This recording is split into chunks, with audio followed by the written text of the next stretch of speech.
अध्याय -13। हाँ, मैंने यही सोचा था। इसमें अजीब बात क्या है? मैं असमंजस से भर गया।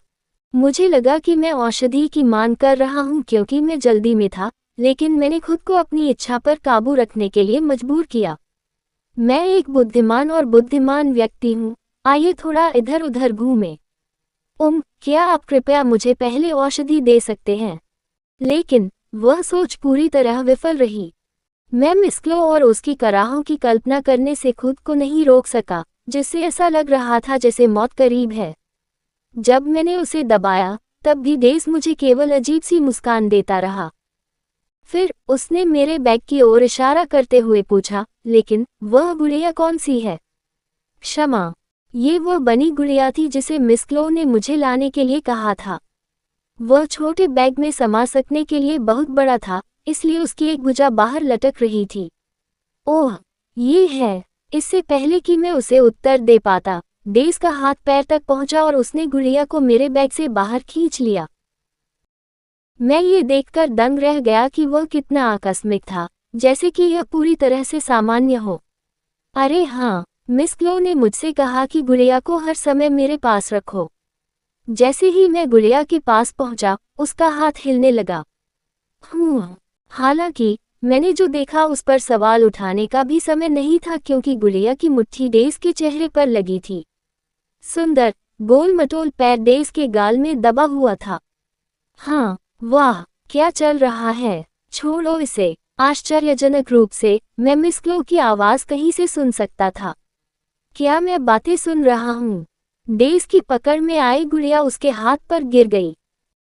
जैसे ही मैंने ये देखा, मुझे अंततः कुछ एहसास हुआ कि मैं अपने दिमाग में मिस क्लो की आवाज़ सुन सकता हूँ। और मैं अभी भी उसकी भारी पैंट की आवाज़ सुन सकता हूँ। मिस। हाँ, वह एक बहुत अच्छा मुक्का था। हालांकि डेज़ जोर से हंसा, इस तथ्य से पूरी तरह से अप्रभावित कि उसे एक गुड़िया द्वारा मुक्का मारा गया था। तो क्या वह गुड़िया मिस क्लो है? मुझे याद आया कि कैसे मिस क्लो ने गुड़िया में अपने बाल घुसाए थे। क्या गुड़िया को वश में करने के लिए वह कोई जादू था? मिस, क्या आप ठीक हैं? जैसे ही मैंने चिल्लाया, मिस क्लो, या मेरा मतलब है कि गुड़िया ने हिलना बंद कर दिया। फिर मेरे दिमाग में एक शांत आवाज गूंजी, उसे अनदेखा करो और वापस आओ। क्षमा करें। गुड़िया की गर्दन मेरी ओर देखने के लिए पूरी तरह मुड़ नहीं सकती थी, इसलिए उसका सिर एक अजीब कोण पर फंस गया था। बाहर की ओर देखती गुड़िया की आंखें काफी दयनीय लग रही थीं। लेकिन ये सब मेरे दिमाग में होगा, है ना? किसी गुड़िया की आंखें दयनीय कैसे लग सकती हैं? हालांकि मिस क्लो के शब्दों ने मुझे अपना मन बदलने पर मजबूर कर दिया। मुझे दर्द हो रहा है। मैंने कहा कि मुझे दर्द हो रहा है। अध्याय मिस क्लो का रहस्य। ओह, ठीक है। इसीलिए मैं यहाँ तक आया हूँ। मैंने तुरंत उसे उत्तर दिया और डेज़ की ओर देखा। उसके भव्य दिखने वाले चेहरे पर एक बड़ी मुस्कान थी। क्या उसने सोचा कि मैं यहाँ मनोरंजन के लिए आया हूँ? और क्या गुड़िया मुझ पर नजर रखेगी ताकि मैं उसके आदेश पर आगे बढ़ूँ? उस पल बन्नी गुड़िया के कान झुक गए। मैं यहाँ मरने जैसा हूँ, इसलिए जल्दी वापस आ जाओ। नहीं, कोई रास्ता नहीं। मुझे विश्वास नहीं हो रहा था, लेकिन मैं गुड़िया के दयनीय दिखने वाले चेहरे और मिस क्लो की कर्कश आवाज को नजरअंदाज नहीं कर सका। मैं तुरंत डेज़ पर चिल्लाया, औषधि कृपया। ठीक है, मैं इसे तुम्हें दे दूंगा, लेकिन क्या आप कृपया पहले जाने दे सकते हैं? जब मैंने नीचे देखा तो मेरा हाथ उसकी शर्ट पर कस रहा था। हे भगवान, मैं बहुत हताश हो गया होगा। मैंने शर्मिंदगी में तुरंत जाने दिया और डेज़ ने मुझे पिछली बार की तरह उसी कमरे में ले जाया। हालांकि वह अभी भी मुस्कुरा रहा था, ठीक वैसे ही जैसे जब गुड़िया ने उसे मुक्का मारा था या जब मैंने उसकी कमीज बंद कर दी थी। मुझे नहीं पता था, उसकी ऐसी अजीब प्राथमिकताएं थीं। शायद मुझे मिस क्लो से उसके बारे में इतनी अच्छी बातें नहीं कहनी चाहिए थी। ये लीजिए। बोतल लेने के लिए अपना हाथ बढ़ाने से पहले मैंने उस गुड़िया पर नजर डाली जिसे डेज़ ने मेज पर रखा था। हालांकि बोतल मेरी उंगलियों से फिसलकर बाहर गिर गई। मैंने असमंजस के साथ डेज़ की ओर देखा और महसूस किया कि वह अभी भी चेहरे पर मुस्कान के साथ बोतल पकड़े हुए था। उसने इसे ऐसे पकड़ रखा था मानो वह चाहता हो कि मैं इसे देखूं। क्या आप अभी भी उत्सुक नहीं हैं कि यह क्या है? फिर ये, मिस क्लो के सामने, मैंने पहले से भी अधिक सख्ती से अपना सिर हिलाया। नहीं, मैं हूँ। तुम्हारे गुरु ने तुम्हें श्राप के बारे में नहीं बताया। मैंने तुरंत अपना मुंह बंद कर लिया। उसने मुझसे पूछने के लिए जो प्रश्न पूछा वह असामान्य था। एक अभिशाप, कैसा श्राप? हालांकि मैंने अपनी जिज्ञासा दबा दी और उत्तर दिया, मेरे पास आपसे ये जानने का कोई कारण नहीं है। लेकिन वह गुड़िया कोई प्रतिक्रिया नहीं दे रही है। डेज़ ने मेज पर रखी गुड़िया की ओर इशारा किया, और जब मैंने उसे देखने के लिए उसकी उंगली का पीछा किया तो मैं झेप गया। वह मुझे ऐसे देख रही थी जैसे वह हमेशा मुझे देखती थी। लेकिन अभी भी उसने मेरी झिझक पर ध्यान दिया होगा क्योंकि उसने मुझसे पूछे बिना मुझे ये बताने का फैसला किया कि यह क्या था। ये औषधि किसी के विकास को रोकती है। इसे न लेने से आज जैसा कुछ घटित होता है, यह एक दुष्प्रभाव की तरह है। क्या करते हो? इसका मतलब है मिस क्लो का विकास नहीं हो रहा है। मैं अपना सदमा छिपा नहीं सका और गुड़िया की ओर देखा, लेकिन वह स्थिर रही। क्या ये चुप्पी भी एक और पुष्टि थी? वह औषधि एक अभिशाप का रूप है, इसलिए आपका स्वामी लगातार खुद को कोस रहा है। वह ऐसा क्यों करेगी?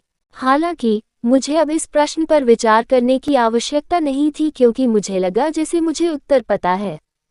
मुख्य हवेली में एक व्यक्ति था जिसने जानबूझकर उसके जीवन को दयनीय बनाने की कोशिश की। वह क्लो को रोजमर्रा के काम की तरह गाली दे रही थी ताकि वह बड़ी होकर एक सामान्य इंसान न बन जाए। इसलिए क्या मिस क्लो ने शांत रहने के लिए यही विकल्प अपनाया था? मुझे वापस जाना होगा। मैं इस बातचीत के खत्म होने तक इंतजार नहीं करना चाहता था, इसलिए मैंने जल्दी से औषधि और गुड़िया ली और बाहर चला गया। अपनी मालकिन से कहो कि अगली बार वह स्वयं आए। हम आमतौर पर केवल ग्राहक को ही इस स्थान पर आने देते हैं। क्या चीजें ऐसी ही थीं? इसमें कोई आश्चर्य नहीं कि हर कोई मुझे घूरकर देख रहा था। हालांकि आप एक अपवाद थे। और ठीक है, तुम्हें फिर से देखकर भी अच्छा लगा। जब मैंने डेज़ की ओर देखा, तो वह मुझे देखकर मुस्कुरा रहा था। उसका क्या मतलब था? मुझे उससे अपना ध्यान हटाने में थोड़ा समय लगा। मैं अब जा रहा हूँ। ऐसा लगा जैसे गुड़िया मेरी बाहों में थोड़ा थोड़ा हिल रही हो। क्लो बड़ी मुश्किल से खुद को कराहने से रोक पाई। जब वह एक दिन के लिए औषधि से दूर रहती थी तो कोई बड़ा अंतर नहीं होता था। हालांकि समय के साथ ब्लेयर इसे नोटिस करने में सक्षम होने जा रहा था। ये सिर्फ उसका दर्द नहीं था, बल्कि उसका शरीर कैसे बदल रहा था। मिस, कृपया बाहर आएं।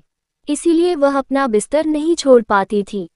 जब भी ब्लेयर बिस्तर पर उसके बगल में बैठता था, तो उसे ब्लेयर को उसे छूने से रोकने के लिए हर संभव प्रयास करना पड़ता था। उसकी नौकरानी अक्सर बिना अनुमति के उसके पास आती थी और उससे इस तरह बात करती थी, मानो वह चिंता से पागल हो गई हो।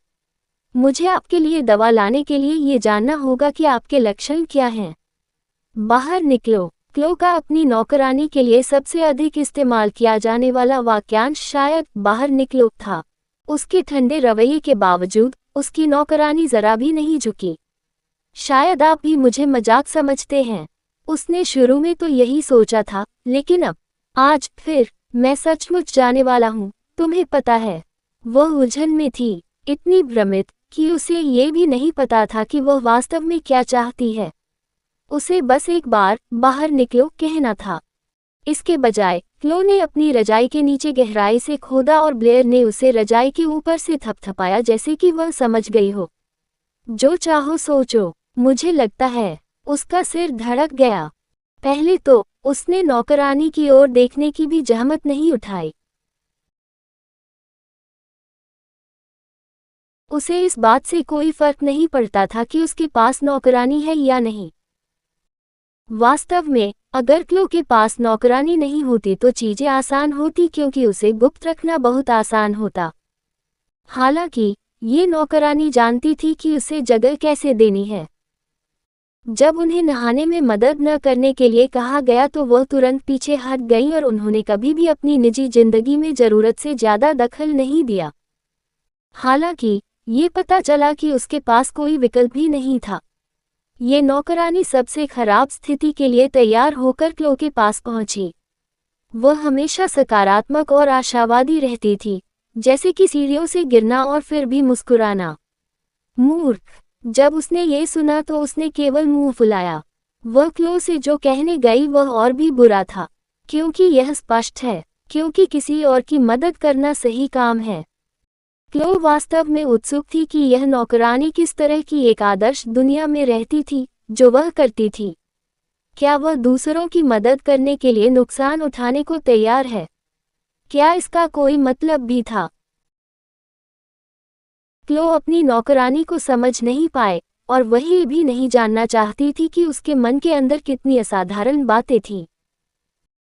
वह अपनी नौकरानी को बताना चाहती थी कि उसकी उस अद्भुत दुनिया में उसके जैसे किसी व्यक्ति के लिए कोई जगह नहीं है। वह ऐसी जगह की नहीं थी। मैंने तुमसे कहा था, मैं तुम्हारा साथ कभी नहीं छोड़ने वाला। हालांकि वह वाक्यांश वास्तव में उसे चिपक गया। अगर मैं उस दुनिया में नहीं हो सकता, तो तुम भी नहीं हो सकते, क्योंकि तुमने कहा था कि तुम मेरा साथ कभी नहीं छोड़ोगे। फिर इसका मतलब है कि मुझे उस दुनिया में जाना होगा। मूर्ख! क्लो को एहसास हुआ कि अब वह उन शब्दों पर विश्वास करती है जिसकी उसने कभी कल्पना भी नहीं की थी। अब उसे उस चीज से जुड़ाव महसूस हुआ जिसका वादा ब्लेयर, उसकी नौकरानी, ने अकेले में किया था। हालांकि यह उतना बुरा नहीं लगा, इसीलिए उसने वो काम करना शुरू कर दिया जो उसने वादा किया था कि वह कभी नहीं करेगी। उन कष्टप्रद नौकरानियों को उसके सामने घुटने टेकना किसी खुशी या उत्तेजना की अनुभूति के लिए नहीं था। रेत से भी पतली उसकी शक्ति का प्रयोग करने का कोई वास्तविक अर्थ कहाँ तक हो सकता है? शायद इसीलिए इसे करने से पूरी तरह ताजगी महसूस नहीं हुई। यह ऐसा था मानो उसने एक छोटा कदम उठाया हो और उसका मुड़ा हुआ शरीर थोड़ा सा शिथिल हो गया हो। यह ऐसा था जैसे किसी गुफा से क्षण भर के लिए बाहर निकलने पर सूर्य की रोशनी की एक पतली किरण दिखाई दे। यह इसके बारे में था, लेकिन इससे क्लो के मन में डर की भावना भी घर कर गई। अगले ही दिन से उसका डर वास्तविक दर्द में बदल गया, मानो उसे वास्तविकता का सामना करने के लिए मजबूर कर रहा हो। लेडी क्लो डायने बिसेस्टर के बारे में सच्चाई। क्या सच्चाई पता चलने के बाद भी ब्लेयर उसकी नौकरानी के रूप में रहना पसंद करेगी? क्या वह रहेगी? क्या गुफा के बाहर खड़ा ब्लेयर क्लो को स्वीकार करेगा जब वह अपना असली रूप प्रकट करने के लिए बाहर निकलेगी? क्या वह? मुझे नहीं पता। जानने का कोई रास्ता नहीं था, क्योंकि उसने इसे पहले कभी किसी को नहीं दिखाया था। और इसी तरह कुछ हिस्सा था जिससे क्लो को डर था। क्लो की सांसें तेज थीं। सब कुछ धुंधला दिख रहा था और वह मुश्किल से समझ पा रही थी कि उसकी आंखों के सामने क्या है। बकवास! मन में कसम खाते हुए उसने खड़े होने का प्रयास किया, लेकिन तुरंत वहीं गिर पड़ी। उसके शरीर में कोई ताकत नहीं थी, लेकिन वह खुद को रेंगते हुए बाथरूम तक जाने के लिए मजबूर कर रही थी। एक बार जब वह अंदर आए और दरवाज़ा बंद कर दिया, तो उसने राहत की सांस ली। घुटनों से टकराती उसकी सांसें गर्म लग रही थीं। क्लो ने अपना सिर टब में डुबा लिया। वह कुछ देर तक वैसे ही रुकी रही और फिर अपना सिर उठाया और फिर सांस छोड़ दी। उसका जलता हुआ चेहरा शांत होता नहीं दिख रहा था, चाहे वह कितनी भी देर तक अपना चेहरा पानी में रखे। हार मानकर वह टब का सहारा लेकर बैठ गई। उसके शरीर के हर जोड़ में दर्द था और यहाँ तक कि छोटी छोटी हरकतें भी दर्दनाक थीं। उसे दर्द की उम्मीद थी, लेकिन उसे इसकी आदत नहीं थी। ऐसा तब तक शायद ही हुआ जब तक कि यह पूरी तरह से अपरिहार्य न हो, क्योंकि उसने हमेशा शराब का सेवन किया था। एक क्षण के लिए शून्य में सोचते हुए क्लो ने उपहास किया। अपरिहार्य स्थितियां, तो फिर इस बार वह इसे क्या कह सकती है? उसके दिमाग में उसकी नौकरानी का चेहरा उभर आया और उसने उसे मिटाने के लिए खुद पर दबाव डाला। क्लो ने अपनी खींची हुई त्वचा को देखा, जो स्ट्रेच मार्क्स पाने के लिए तैयार थी, और खड़ी हो गई। ब्लेयर अब किसी भी क्षण वापस आने वाला था। उसे पहले बिस्तर पर वापस जाना पड़ा, लेकिन वह अचानक दर्पण के सामने रुक गई और अपना प्रतिबिंब देखने के लिए अपना सिर घुमाया। कहानी खत्म। अलविदा।